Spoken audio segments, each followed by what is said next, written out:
The afternoon sun, typically a welcome warmth on Lena's back, felt oddly oppressive as she knelt in her flower bed, trowel in hand.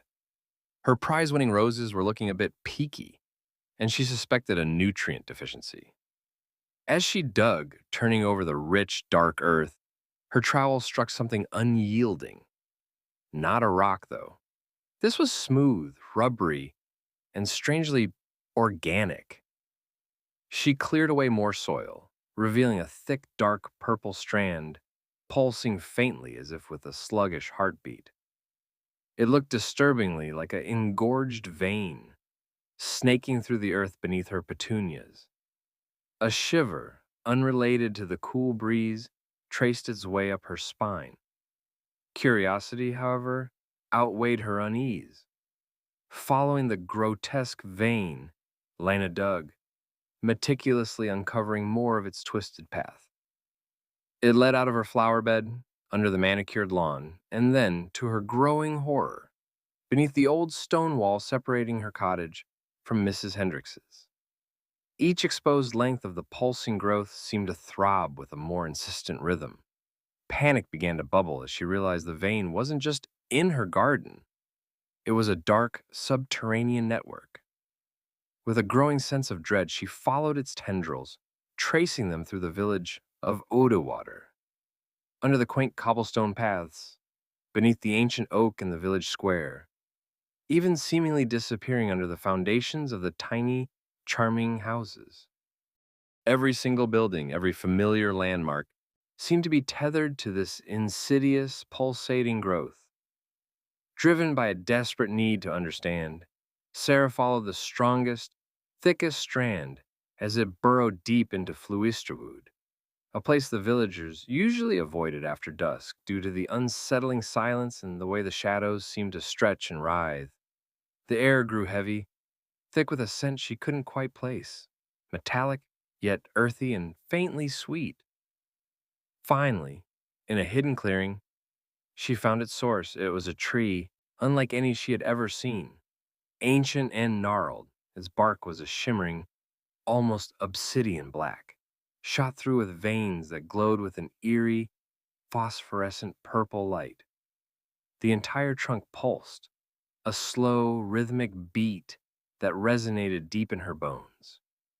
A low hum emanated from it, a sound that seemed to reverberate, not just in her ears, but within her very mind. It was magnificent, terrifying, and utterly alien. She ran back to the village, breath ragged, fear lending wings to her feet, bursting into the general store, where most of the villagers were gathered for their afternoon tea. She stammered out her discovery, her voice trembling. Skepticism warred with unease on their faces until she insisted they see it for themselves. Cautiously, led by the village elder, old Mr. Meyer, they followed Lena into the woods. The hushed gasps and widening eyes as they beheld the pulsing, glowing tree confirmed her horrifying discovery. A collective shiver ran through the group. It, it feels wrong, whispered young Peters, usually the most boisterous among them. It's like it's sucking the life out of everything, added Mrs. Hendricks, clutching her shawl tighter. After a tense discussion and with the unsettling realization that this bizarre network was indeed connected to every single house, a grim consensus was reached. The tree had to go. It was an unknown, an unnatural presence, and its very existence felt like a threat to Oudewater. Armed with axes, saws, and a heavy sense of foreboding, the villagers returned to the clearing. The air around the tree seemed to thicken, the low hum intensifying as they approached. Jacob, the strongest lumberjack among them, took the first swing.